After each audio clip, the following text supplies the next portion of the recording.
Breaking: John Deere halts production in the U.S. Trump's response will surprise you. In recent months, a decision by John Deere has shaken the corporate world and politics in the United States, especially with the repercussions surrounding former President Donald Trump. The agricultural giant, known for its line of tractors and heavy machinery, announced a strategic shift that would alter its global production structure.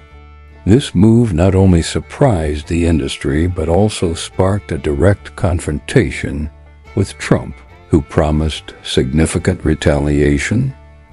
But what exactly happened? And why did John Deere, a brand traditionally associated with the United States, decide to expand into Mexico while Donald Trump reacted so strongly? What's behind John Deere's decision? In June, John Deere revealed its plans to build a new factory in Mexico, expected to begin operations by 2026. The company's goal was clear: to reduce production costs, improve its competitiveness, and adapt to the new global agricultural landscape. After all, the agricultural market is transforming, and companies need to innovate to stay ahead. However, this decision wasn't simply a geographic shift. It was a response to the enormous challenges John Deere faced in the United States.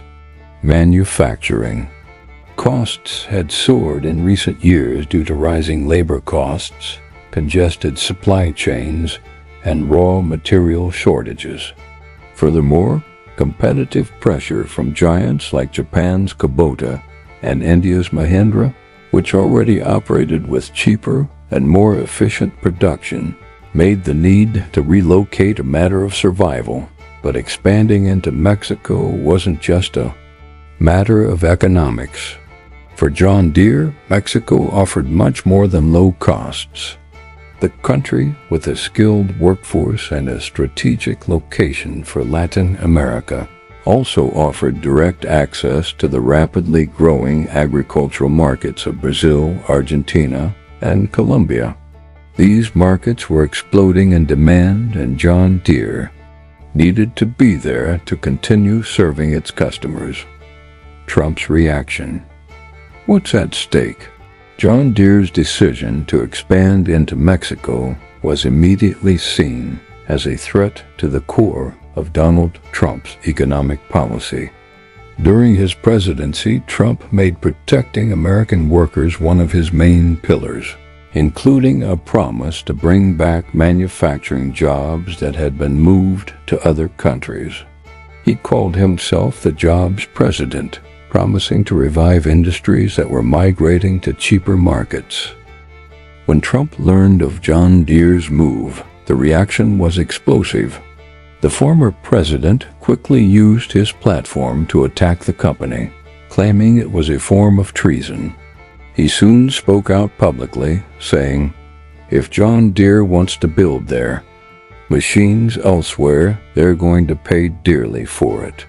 I'm going to slap a 200% tariff on everything coming from Mexico.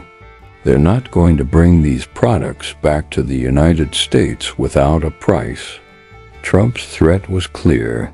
He was willing to make any attempt by companies to move their factories outside the United States economically unviable, especially when it came to giants like John Deere, which had a strong presence in the American market.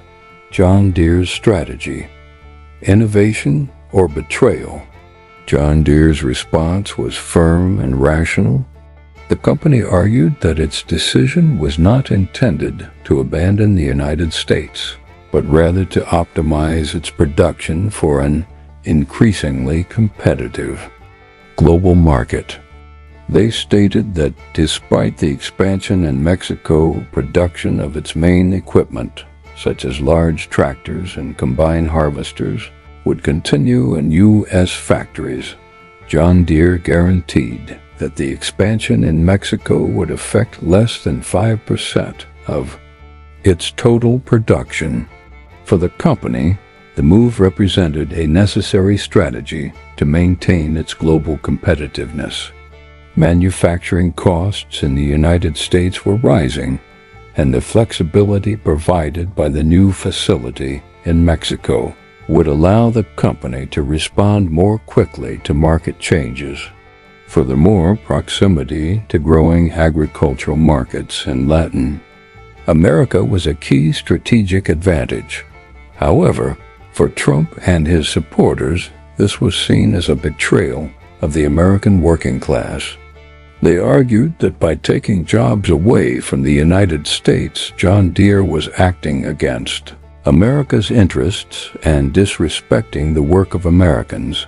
The repercussion on Wall Street and investor reaction as the political debate intensified. Wall Street watched closely. John Deere's shares suffered a momentary dip after the announcement of the Mexican expansion, but soon recovered as investors and analysts began to view the move as a smart and necessary strategy.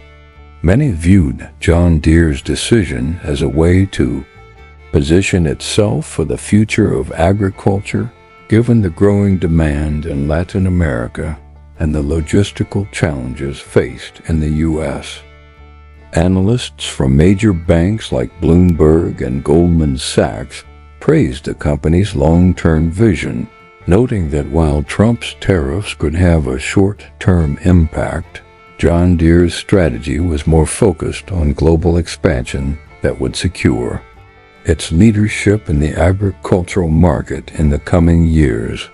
This view was echoed by experts who pointed out that the majority of John Deere's production would continue to be made in the U.S., unlike its competitors, which already relied on overseas factories. Divide between rural voters and Trump allies. The impact of John Deere's announcement went beyond the financial markets. Rural voters, especially those in key states, began to divide. Some saw the move as a necessary adaptation by the company to the new global landscape, while others interpreted it as an act of disloyalty. This division was amplified in social media groups like Facebook and on local radio shows, where the debate over allegiance to America First intensified. Trump's allies in Congress began pressuring John Deere to reverse its decision. The House Agriculture Committee scheduled hearings, and members of Congress threatened to investigate government contracts involving the company if it continued its expansion in Mexico. The role of lobbyists and the defense of John Deere. The scenes, John Deere lobbyists were busy trying to counter the political pressure. They met with trade officials and lawmakers, emphasizing John Deere's historic importance to America's rural infrastructure and the thousands of jobs the company still maintained on American soil. John Deere's argument was simple. Punishing the company with heavy tariffs would not only hurt its profits, but also jeopardize the livelihoods of farmers across the country who depend on its equipment. The future of agriculture, technology, automation, and the new era. As the political conflict unfolded, John Deere was not only concerned with the location of its factories, but also with the future of agriculture itself. The company is investing heavily in automation and artificial intelligence. John Deere's autonomous tractors are already being tested in U.S. fields, performing tasks without the need for human operators. Drones are used to monitor crops, and advanced software systems control virtually every aspect of agricultural operations. Automation is rapidly shaping the future of agriculture. This raises an important question. Even if factories return to the U.S., would this actually create more jobs for Americans? The reality is that modern manufacturing is increasingly based on robots and machines, not human workers. Oxford Economics estimates that up to 20 million global manufacturing jobs could be lost by 2030 due to automation, a trend that has only accelerated. The big question: what happens now? So what's next? In this conflict between John Deere and Donald Trump, will the former president be able to keep his promise to bring industries back to the United States?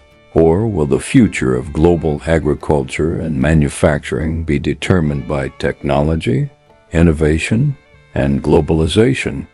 How will rural voters, who rely so heavily on John Deere products, react to this confrontation? The future of work in the U.S. is at stake. The battle between Trump and John Deere is more than a political dispute. It's a window into what's to come in the world of business, agriculture, and the labor market.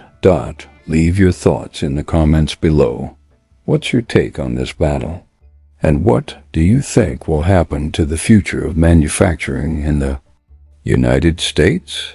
Don't forget to watch the next video to stay up to date with the latest news on this topic.